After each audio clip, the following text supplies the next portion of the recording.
नमस्कार दोस्तों, SM knowledge hub पर आप सभी पेरेंट्स का स्वागत है।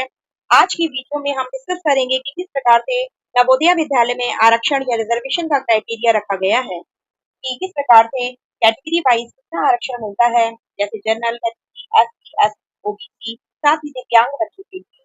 तो इससे पहले जो पेरेंट्स हमारे चैनल पर नए हैं, हमारे चैनल को सब्सक्राइब करना ना भूलें, जिससे कोई अपडेट एजुकेशन से संबंधित या नोटिफिकेशन आपसे छूट ना जाए। तो हम स्टार्ट करते हैं पेरेंट्स।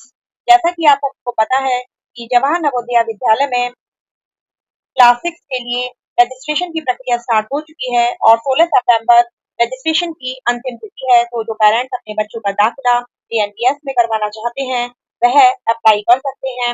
और अधिक जानकारी के लिए हमारी प्रीवियस वीडियोस को देख सकते हैं कि एएनपीएस में किस प्रकार से एडमिशन होते हैं और क्या एज क्राइटेरिया, क्या डॉक्यूमेंट और किस प्रकार से रजिस्ट्रेशन होंगे।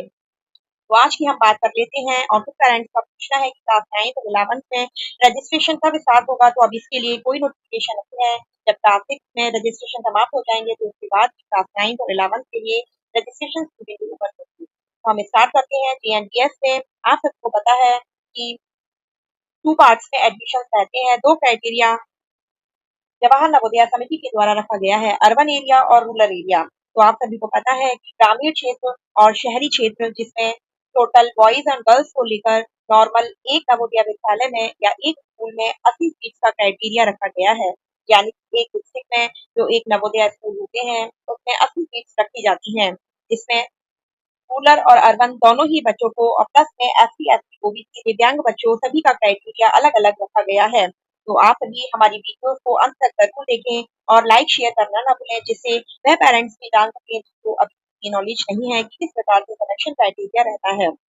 तो पेरेंट्स हम स्टार्ट करते हैं। देखिए फर्स्ट पॉइंट में लिखा हुआ है, यह नोटिफिकेशन जेएनबीएस की ऑफिशियल साइट से निकाला गया है और उसकी जो भी टर्म्स एंड कंडीशंस है उसी को हम आपको बता रहे हैं। तो सबसे पहले हम रूरल एरियाज और अर्बन एरियाज को समझ लेते हैं।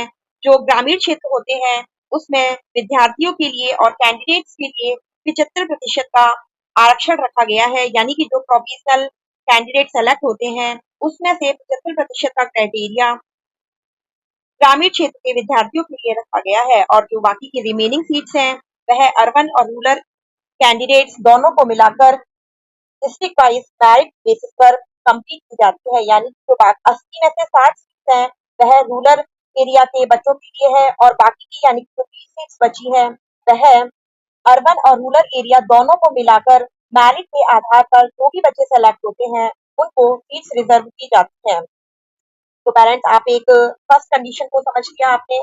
नेक्स्ट हम देखते हैं रिजर्वेशन। इसमें जो एससी और एससी वाले बच्चों के लिए रखा गया है वह किस प्रकार से रखा गया है। जो एससी बच्चे हैं उनके लिए 15% का आरक्षण है और जो एसटी बच्चे हैं कास्ट से बिलोंग करते हैं उनके लिए 7.5 यानी कि 7.5% का आरक्षण रखा गया है।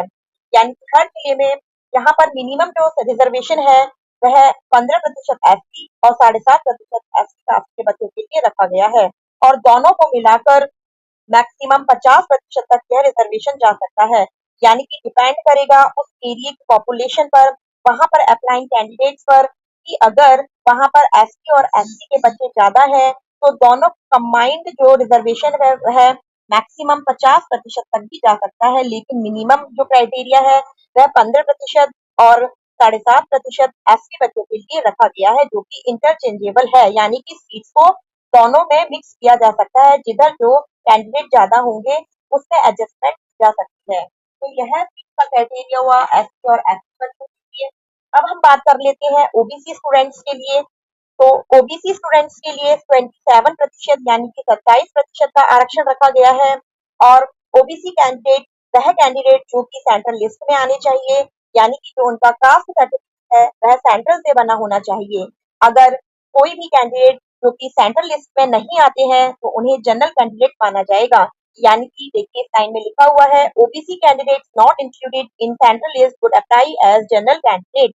जो बच्चे सेंट्रल लिस्ट में जिनका नाम नहीं है तो वह जनरल कैटेगरी से अप्लाई करेंगे। तो आप मैं आपको फिर एक बार समझा देती हूँ कि एक स्कूल में 80 सीट्स हैं, जिसमें से 15% सीट आपकी एससी बच्चों के लिए है। यानी कि जो 80 में से 12 सीट है वह एससी बच्चों के लिए है और 80 में से 7.5% यानी कि 6 सीट आपकी एसटी बच्चों के लिए रखी गई है और ओबीसी के 27% यानी इससे लगभग 22 बच्चे आपके ओबीसी से सेलेक्ट किए जाते हैं। तो अप्रोक्सीमेट ये जो क्राइटेरिया है यानी कि 60 में से या 80 में से जो 40 बच्चे हैं उनका रिजर्वेशन हो गया और बाकी के जो 40 बच्चे हैं उनके लिए ओपन सीट्स हैं। उसमें जनरल कैटेगरी के भी बच्चे आ सकते हैं, SC, ST, OBC, girls, boys किसी को भी सेलेक्ट किया जा सकता है। वह आपकी मेरिट के अकॉर्डिंग डिसाइड होगा किस प्रकार से आप स्कोर करेंगे। अब हम बात कर लेते हैं बॉयज एंड गर्ल्स में क्या क्राइटेरिया रखा गया है। तो minimum 1/3 of the total seats are filled by girls, यानी कि जो टोटल सीट्स हैं 80 सीट्स है उसका 1/3 यानी कि 1/3 मीन्स 80 का 26 या 27 सीट्स गर्ल्स के लिए अलॉट की गई हैं। अब जो 26 से 27 सीट्स हैं उसमें एससी, एसटी, ओबीसी, जनरल किसी भी क्राइटेरिया में लड़कियां आ सकती हैं। तो ये जो जनरल एससी, एसटी, ओबीसी के लिए जो सीट्स रखी गई हैं उसमें से यानी कि 1/3 जो पार्ट है टोटल का वह गर्ल्स के लिए अलॉट किया गया है। और ईडब्ल्यूएस के लिए नवोदया स्कूल या नवोदय समिति द्वारा अभी कोई आरक्षण नहीं बनाया गया है। जनरली अदर स्कूल में 10% का ईडब्ल्यूएस इकोनॉमिकली वीकर सेक्शन के लिए क्राइटेरिया रखा जाता है, लेकिन अभी नवोदय समिति में ईडब्ल्यूएस के लिए कोई क्राइटेरिया नहीं है। उसी प्रकार से कुछ बच्चे एपीएल और बीपीएल कार्ड से बिलोंग करते हैं, तो उनके लिए भी अभी कोई आरक्षण के लिए इस नोटिफिकेशन में नहीं लिखा हुआ है, लेकिन उनको आगे जब एडमिशन हो जाता है तो फीस में कुछ रिलैक्सेशन रहता है। तो वह जब आप एडमिशन ले लेते हैं तो उसके बेसिस पर इसमें रिलैक्सेशन रहता है। अब इसमें नेक्स्ट पढ़ लेते हैं rural open seats are allocated block wise on the basis of rural population of the concern block as per NPS selection criteria.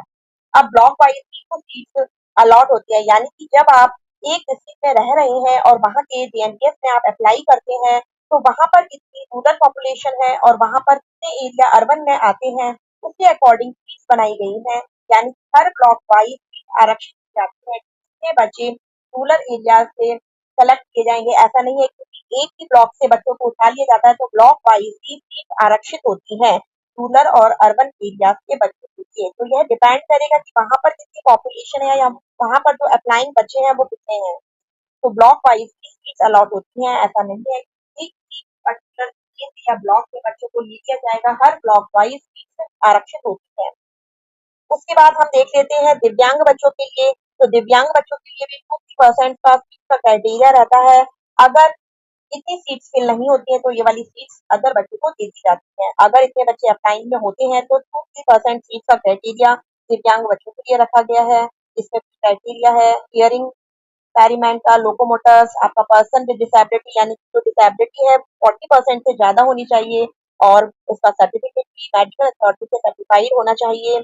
और रिजर्वेशन है जो कि नवोदय विद्यालय या नवोदय विद्यालय के द्वारा आरक्षित है। और जो हर जगह लाइन लिख के आ रही है कि प्रोविजनल एडमिशन इट मीन्स, जो कि सिलेक्शन हो जाने के बाद में आपका एंट्रेंस हो जाने के बाद में आपका पास हो जाने के बाद भी आपका एडमिशन प्रोविजनल रहता है, क्योंकि जब तक आपका डॉक्यूमेंट वेरिफिकेशन नहीं हो जाता है तब तक आपका एडमिशन कंफर्म नहीं माना जाता है। तो प्रोविजनल एडमिशन के बेसिस पर ही आपका एडमिशन होता है। जब आपके डॉक्यूमेंट वेरीफाइड हो जाते हैं उसके बाद फाइनल एडमिशन समझा जाता है। यदि कुछ बच्चे डॉक्यूमेंट की कमी के कारण भी रह जाते हैं तो उसके बाद उन सीट्स को फिल करने के लिए वेट लिस्ट निकाली जाती है। तो बच्चों और पेरेंट्स आप समझ गए होंगे कि किस प्रकार के जीएनबीएस में सीट्स का रिजर्वेशन का क्राइटेरिया रखा है। एक बार मैं आपको रिवाइंड कर देती हूँ किस प्रकार से सीट का क्राइटेरिया है। एक स्कूल में 80 सीट रहती हैं, जिसमें से रूरल और अर्बन एरियाज में सीट्स बढ़ी हुई है। 75% का क्राइटेरिया रूरल एरियाज के बच्चों के लिए है और 25% का क्राइटेरिया आपके अर्बन एरिया के बच्चों के लिए है। 15% का क्राइटेरिया एसटी बच्चों के लिए है और 7.5% का क्राइटेरिया एसटी बच्चों के लिए है। और ओबीसी के लिए 27% का क्राइटेरिया रखा है जो सेंट्रल लिस्ट में आते हैं। उसके बाद बॉयज एंड गर्ल्स में 1/3 क्राइटेरिया यानी कि 80 का 1/3 क्राइटेरिया यानी कि 26 से 27 सीट्स गर्ल्स के लिए रखी गई हैं। इसमें किसी भी प्रकार के बच्चे आ सकते हैं, एससी, एसटी, ओबीसी सारा इंस्टीट्यूट में आपका बताया गया है और ब्लॉक वाइज भी सीट आरक्षित की गई हैं और दिव्यांग बच्चों के लिए भी 2 से 3% का क्राइटेरिया रखा गया है।